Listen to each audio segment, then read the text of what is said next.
Welcome to the October 1995 SBDS update. I'm Brian Stockton, along with Mark Pluckhorn. Today we'll be going through the functional changes for SBDS. We'll be using the 1996 Taurus and Sable configuration along with the 1995 Explorer Limited. In addition to the new tools available on SBDS, we've also made some screen changes. One of the first screen changes you're going to notice looking to the screen is our cursor. We've changed the cursor into a crosshair design. This is intended to help you locate the cursor on the screen. Another change is in the information module. And we'll select recalls and programs. We now can select these by two ways, by number or by year and vehicle. We'll start off with by number. We have three scroll boxes and a subject box. In the first scroll box, you'll select the year that you're working with. In the second scroll box, we list out the types of information that's available for that year. We have B's, which are service notification programs, E's, which are emission recalls, L's, which are special field actions, M's, which are also notification programs, and S's, which are safety recalls. After selecting the type of information you're looking for, the third scroll box lists all the individual programs or recalls by number.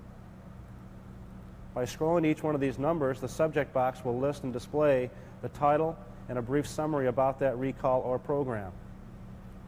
We're going to back up and go into select by year and vehicle. And again, we have three scroll boxes. In the first scroll box, you'll again select the year. In this case, we'll stay with the 1992. Then you'll select the vehicle model you're working on. We'll scroll to Econoline. In this case, 1992 Econoline has three applicable programs. Scroll to the appropriate program or recall, and the subject box will then list out and display the title and a brief summary about that program or recall. The October 95 update has streamlined some of the SBDS tools to make the tools a little more efficient. One of those tools that we'd like to show you is in the powertrain module, the DCL display tool, and we're going to be using the 95 Explorer here. We go in and touch continue, and that goes in and gets the tool list for us. When we get into the tool list, we'll go into categories and select electronic engine controls, and then go select DCL display. On previous software, we would show the hookup screen and no auxiliary adapter hookups would be shown. That would be chosen after we selected the parameters. And then on this new software, you can see that the fuel Schrader valve and the transmission line pressure port is now there for you to hook up at this point. So we go in, and if we wanted to choose an auxiliary adapter, we would hook it up now and then turn the key on, touch continue, and we'd go into the DCL parameter selection screen. With the new software, once we get into the DCL parameter selection screen, we're going to go into the miscellaneous box, which is the lower left-hand corner of SBDS, and then we want to choose either line or fuel, whichever adapter that you happen to select. Once we get there, we want to choose table, and then it'll take us right into the parameter selection. And as you can see here on the screen, I can choose either fuel or I can choose line, whichever one I so desire. Now, if you go ahead and choose fuel and you've got it hooked up correctly, as you touch continue, SBDS will immediately take you into the DCL table display. If the adapters aren't hooked up, which I left them unhooked at this point to show you the screens that will come up, is SBDS immediately goes out and tries to look for that connection. And as you can see on the screen, it can't see the connection at this time. So we have two options. We can either go back and make the connection and touch retest, which would be this button here where the cursor's at right now, or we can select continue and move right on and deselect that parameter so it's not viewed when we go in and look at DCL display. So there's our DCL display screen. Now, one of the other changes that we've made to SBDS for this revision of software is the road test button. Previous software, if you would touch road test, the parameters that we have selected on the screen right now would immediately be downloaded to the PVA. With the new software, when you touch the road test button, it's going to take you right into the parameter selection screen to allow you to make selections in the parameter selection screen, either to add or subtract parameters, however you desire, before you go ahead and download those parameters. So as soon as we get to the parameter selection screen, which has come up right now, you can see that you can go through the parameters now and either deselect or reselect some of the other parameters that are available to you to go ahead and make your road test. Once you have your parameters chosen, if you go ahead and touch continue, now we'll go ahead and download the PVA. And again, it's going to streamline the operation and allow you a little more flexibility as you're working with the road test selections. Now all you have to do at this point is go ahead and follow your instruction hookup screen, and we'll be all set for that tool. So we'll go back to the main menu. Now, if you were going to select the main menu at this point, if somebody would try and go in and use the tool for let's say, for example, power balance or some other tool for SBDS, you'll notice the little red box down here in the lower right-hand corner. It says the PVA is configured for a road test. Any tools that require the PVA will not be available until you select upload session. So at this point, it gives you a warning that the tool is not available, SBDS is not available for any other functions because you've got it downloaded for a road test. So from there, we'll go back to the main menu. We're talking about screen changes now, so the miscellaneous module has another one that you're going to notice. When you go into miscellaneous module, you're going to see that we have an update VIN entry. This update VIN entry is not for technician use. It's designed for the engineers out in the garage that develop tools and testers and meters. So, and it's password protected, as you can see on the screen. You need a password to go in there and use that. So it's not going to be something that the technician is going to go ahead and use. So we'll cancel that, and we'll go back to the main menu. One of the other pieces that we wanted to talk to you about was in the upload session, we used to see our diagnostic trouble codes when we'd go into powertrain and we'd go in and show playback function. Diagnostic trouble codes after we have made a recording would be an automatic screen. This screen is no longer an automatic screen. You can see the new screen that comes up will include the diagnostic trouble code button. Here's our diagnostic trouble code button right here. And previous software, this diagnostic trouble code screen automatically would come up as you selected a graph.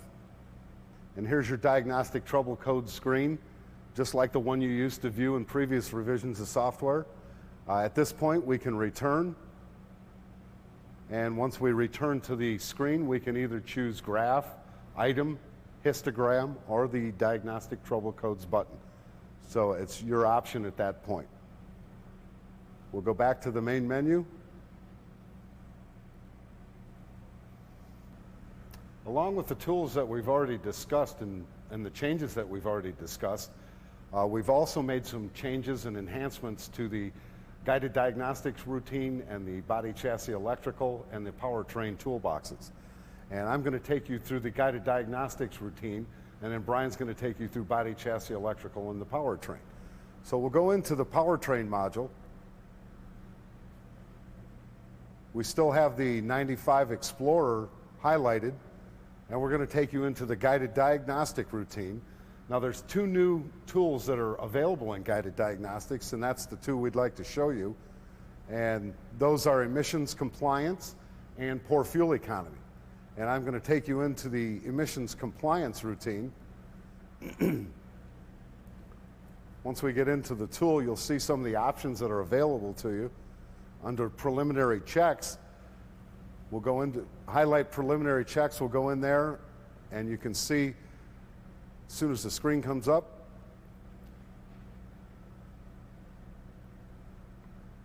that we have HCs, CO, NOx, catalyst diagnostics, O2S diagnostics, and then thermactor diagnostics. And just to show you an example of one, we'll go into the O2S diagnostics, and you can take a look at what they want you to do when you get in there. And again, these are preliminary checks. So they give you a good description of what they want you to check and how they want you to go about doing the preliminary check.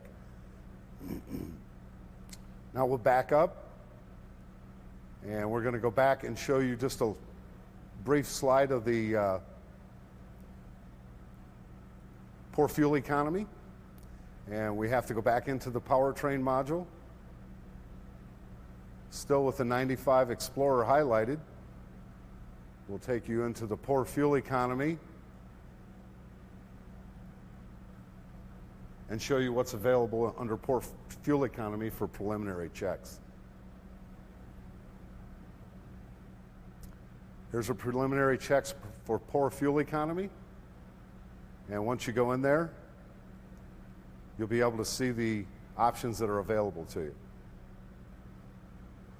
So we have fuel economy overview, coolant level, electrical connections, under hood fuses, fusible links, fuel and pressure regulator hose, throttle cruise cable binding, vacuum line connections, and air cleaner duct. And that pretty well wraps up the guided diagnostics portion. The BCE module has two new additions for the Explorer Limited: suspension air and suspension ride control. Looking at the screen, we'll go into the body chassis electrical toolbox. We'll continue on with the Explorer VIN number. And we're going to scroll through categories to suspension air. Again, once selecting this category, we have the typical self-test, function test, DCL display, wiggle test, preliminary checks, and system description. We're going to go into function test.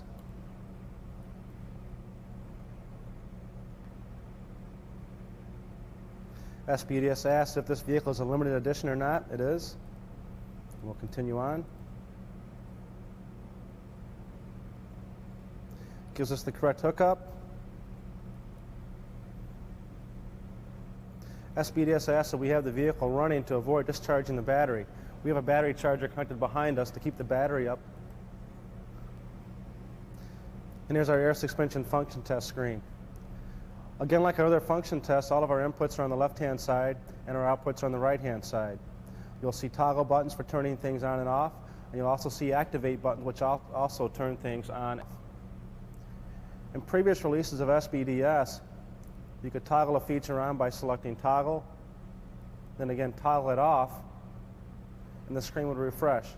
Now it's necessary to hit the reset button to clean off any of the past data on the screen. This vehicle has an air ride suspension, and the air springs are part of the shocks themselves. So on the limited vehicle, it has the ability to raise and lower the vehicle given inputs from height sensors, front and rear. So if we look over to this Explorer, I'm going to go ahead and turn the air compressor on and then turn the front fill solenoids on, and we have a white piece of tape going across the wheel well lip. And you can hear the air compressor running in my background.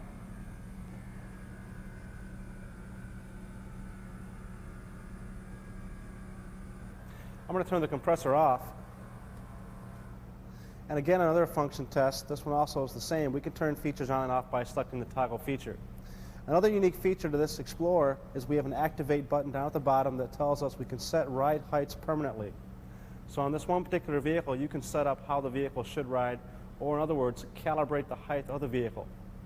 Now, if you're not familiar with the acronyms on the screen, there are two ways to select information or help.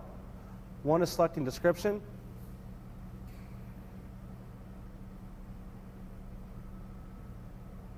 And this will give you schematic, input outputs, functional descriptions, or you can select backup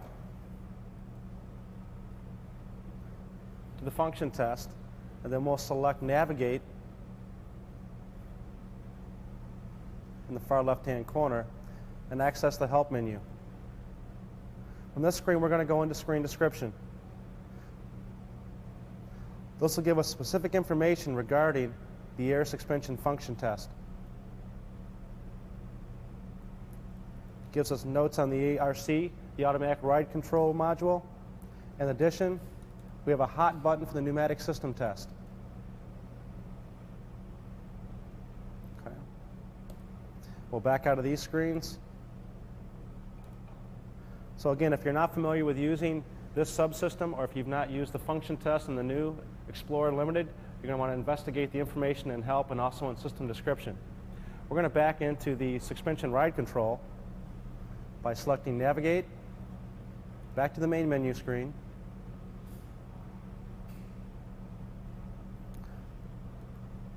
select Ride Control, go into the function test,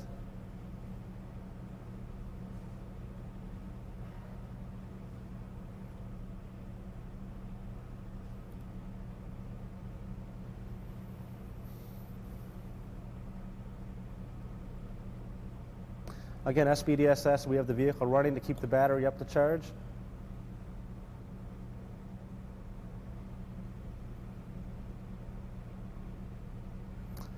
And here's our ride control function test. Again, on the left-hand side we have inputs, and on the right-hand side we have outputs. So you can look at your left front shock actuator override or your right front shock, and you can turn the shock absorbers to a firm or a soft condition. Okay. Again, if you're not familiar with this system, make sure you go into the system description area of the screen before trying to diagnose the system on the vehicle.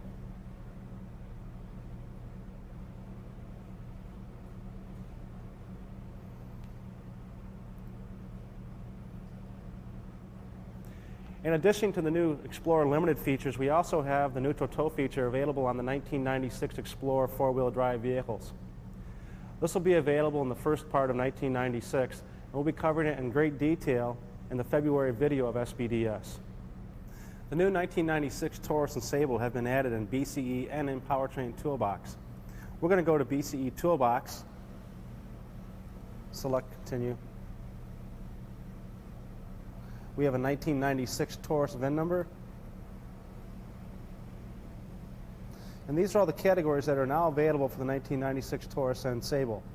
Anti-theft, anti-theft key recognition, brakes anti-lock, climate control, communication network, defrost rear window mirrors, door locks keyless entry, door locks power, lighting illuminated entry, lighting interior, passive restraint airbag, steering power variable assist, warning lamps and chime, windows power, wiper washer front, road test utilities, and again testers and meters. We're going to start off in anti-theft key recognition. And again, in anti-theft key recognition, we have the usual tools: self-test, function test, DCL display, preliminary checks, and system description. We're going to go into function test, select Continue. SBDS asks if we have a vehicle that's equipped with key recognition, and we do. Select Yes and Continue.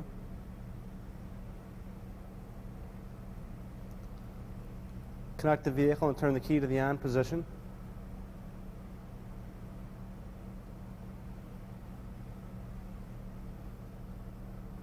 SBS tells us for important information on erasing and programming key codes, please refer to the system description.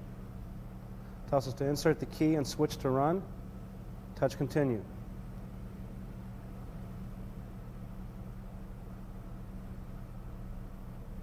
The anti-theft system uses the PATS module, which is the passive anti-theft system, and you'll see that listed in the center of the screen. Again, like our other function tests, all of our inputs are on the left-hand side and our outputs are on the right-hand side. So we can turn the indicator lamp on and off, and we can also activate a function to erase any key codes that are in the system. Again, previously SBDS recommended to use description if you're unfamiliar with it. So again, if we'll go to the description hot button,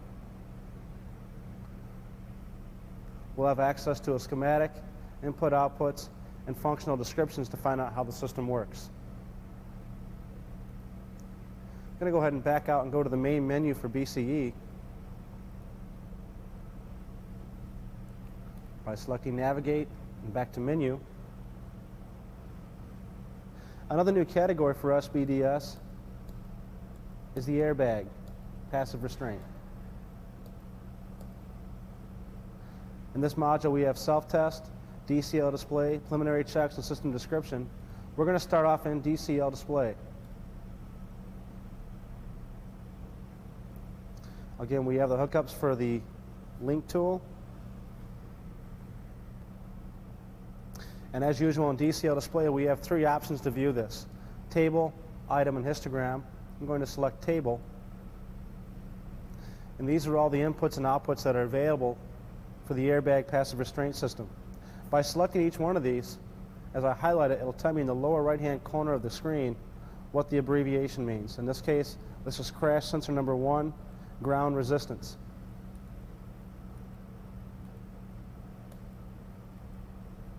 I'll select all of them and press continue.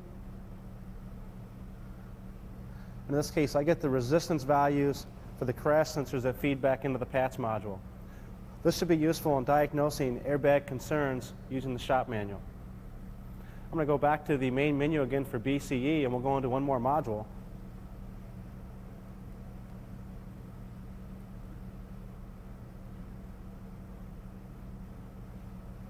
I'm going to go into door locks, and I'm going to select wiggle test. Another new screen change for SBDS in wiggle test is when you first initialize the test routine, SBDS will come up and tell you which modules are being used to perform this function. First it asks me if we have the power door lock switch, which we do. Select continue. Give the appropriate hookups. And this is our new SBDS screen. SBDS tells us modules supporting wiggle test and modules not supporting wiggle test. In this case, the gym is supporting it. If you need more information, again, on how this system operates, touching description,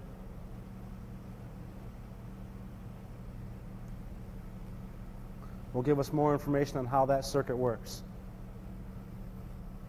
The October 95 update has new powertrain coverage for 3 new vehicles. And those vehicles are 5-liter Explorer 2-wheel drive, the 3-liter Taurus Sable Duratec 4-valve, and the 3-liter Taurus Sable Vulcan 2-valve. And we're going to go and show you the powertrain module tool list. So we'll go to the powertrain module here for the 1996 Taurus, touch continue, and we'll go in and get the tool list to show you the tools. We have guided diagnostics, we have base engine, power balance test, cranking data display, and relative compression, electronic engine controls. We have all the same self-tests, DCL display, idle data display. We have the fuel system, fuel pressure test. We have the fuel leak down test, relative injector flow test. And you'll notice in the ignition system test, we only have spark duration. All 3 of those vehicles use the integrated EDIS ignition system. Transmission, we have the trans range selector test, the electronic trans pressure test, DCL display, DCL recorder monitor, and customer flight recorder. We also have anti-theft and the self-test, the function test, DCL display, the wiggle test. We have anti-theft key recognition program. We have the brakes anti-lock, and then we have road tests and testers and meters. Now we're going to back up for just a second and go back into electronic engine controls. And in electronic engine controls under PCM reprogramming, we've also added a few vehicles. We've added the 1.9-liter Escort Tracer. We've added the 1996 3-liter Flex Fuel Taurus, and we've added the 1996 3-liter and 4-liter Aerostar. Now, last but not least, we're going to go into the information module. And in the information module, as always, SBDS is going to support wiring diagrams, which is EVTMs, the electrical vacuum troubleshooting manuals, engine emissions fact summary book, the powertrain control emission diagnostics manual, recall and owner notifications, and TSBs. Well, that pretty well wraps up the 1995 October release. And we would like you to remember that if you have any problems with SBDS, please don't hesitate to call the SBDS Support Center or the Ford Tech Hotline. And as always, the technician questionnaire that comes in your update kit, we would like to hear your comments on all the Service Bay products, being SBDS, SBTS, SBIS, and NGS. And from Brian and myself, as always, keep up the good work, and we'll be looking to see you again in February.